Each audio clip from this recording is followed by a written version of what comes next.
All right, so in this one, I have a vertical curve where I have to come in contact with a fixed point. So I have to run the curve through the fixed point. By doing that, I have to figure out what the actual length of curve is. So take a note here. So here's my vertex. If I have to find a curve that fits through here, then what I need to do is figure out the distance from, and if this is an equal tangent curve, that means from the vertices, this is L over 2. That means some distance away, and if it's further to the right of the curve, then it's going to be plus some stationing.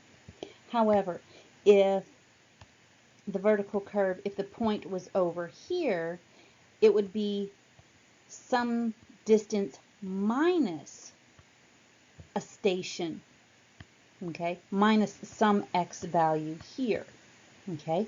Now, we're going to take a look at this equation. Is when we go through a point, what it ends up being is going to be some type of quadratic equation that we're going to have to solve. So a quadratic is ax squared plus bx plus c equals 0, where in the quadratic formula we have minus bx plus or minus the square root of b squared minus 4ac all over 2a. Okay, that formula is going to give us our length of curve. So we'll be doing this example here. So just to go over it a little bit, we have a negative slope going down, so it's going to be a sag, and then a positive slope going up. We know that the PVI station is at 52 plus 0, 0, and we know that we have to hit a known point and elevation at station 53 plus 50. So the difference between this point and this point, the 52 minus the 5350, is 150 feet. So 5350 minus 5200 is 150 feet. But that is equal to 1.5 stations. That's why it looks like this. We already know from the BVC to this point here, to the vertex, is L over 2, so we have to add that extra 1.5 stations to it. Okay, so let's get started. So now what we have to do is we've got to figure out how to set up our equation to solve for the length of curve. So the first thing that we're going to look at is we need to set up the equation in the form of x, because we have to figure it out a curve to fit that point right here. So we know that from the vertex from here to this distance here is going to be L over 2. And we know the distance from here, from the vertex to the point that we have to fix to, is going to be a station of 1.5 or 150 feet. So that means in this that our x is equal to L over 2 plus 1.5. That's what this portion of the equation says. And it's just broken down into pieces. L over 2 plus the difference in the stations is 150 feet, or it's 1.5 stations. So we're looking at x is equal to this. Now, we need to solve for this equation here to figure out, we know what y is. We know that y is equal to the 171.20. We know what y equals.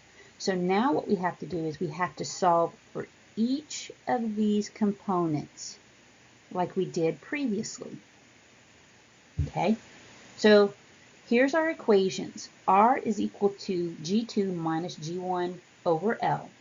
Okay, our YBVC is going to be our elevation of our vertex, the 1261.50, plus we know from here, from this distance over, is L over 2. So we know that our slope is 4, so plus 4 times L over 2. That's how we're going to solve for the YBDC. The G1x, so G1 is the negative 4. X is going to be this value here. So that's why it's negative 4 times L over 2 plus 1.5. All right. Now our R is going to be positive 3.8 plus minus a minus 4. That's why it's plus here, a minus minus, okay, all over L. So when we do this, we now know what R is. We know what X is. X is going to be this here. So we have to plug in the equation. So R, 3.8 plus 4 over 2 times, and this is our piece of X, L over 2 plus 1.5 squared. Now, so when we write this value here becomes the Y because we know it's this point right here. This becomes Y at BDC. So it's the elevation here plus the slope times the half of the length of curve plus G1x plus R over 2 times X squared. When we solve this out, it becomes a quadratic equation. There are two solutions when we solve for this, and one is an obviously correct solution and one's an incorrect, and I'll show you the calculations in the next slide. All right, so what we've done is we've rewritten the equation. Here is our base information.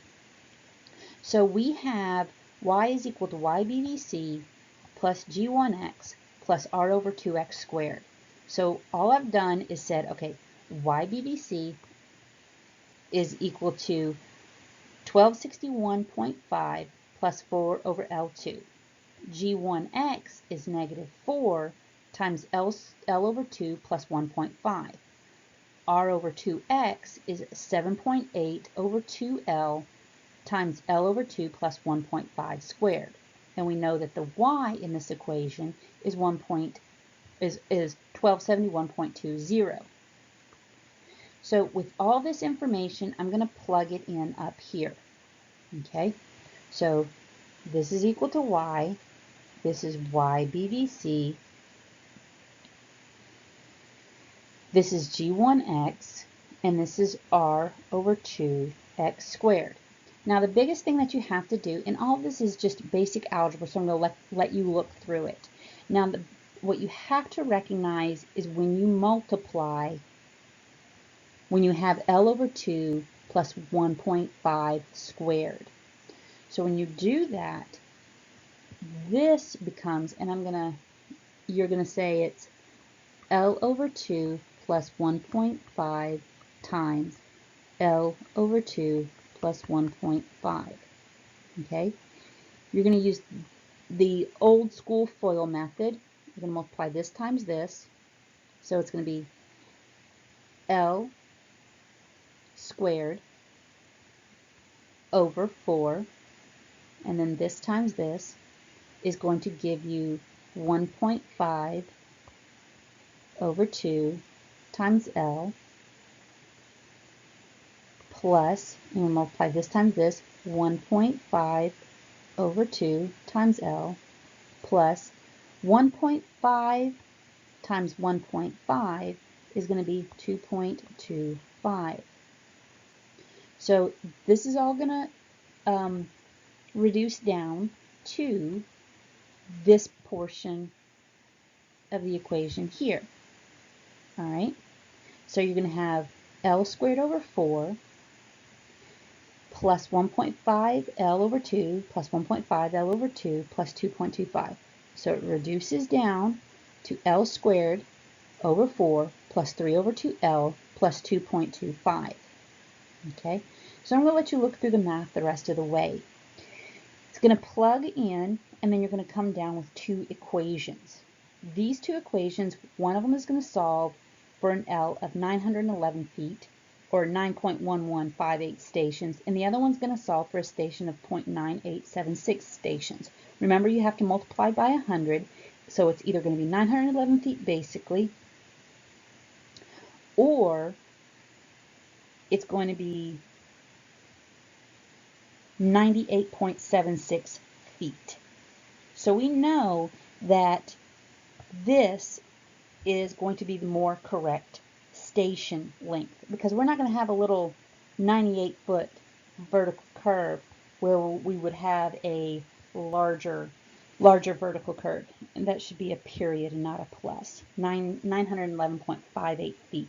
So this is 911.58 feet. We also know this is incorrect because we already know from this station to this station is at least 150 feet. All right, so once we get this set up, we would go back to the examples that we had before that set the table up to solve for all the elevations. We would solve for G1x, x squared over, R over 2x squared, and then we would solve for the elevations. So to finish this out, you would set up a table to figure out all the individual elevations along this vertical curve. But I'm not going to do that here. I would recommend you go back through the equal tangent vertical curve calculation examples to finish this. All right, that's it for this slide.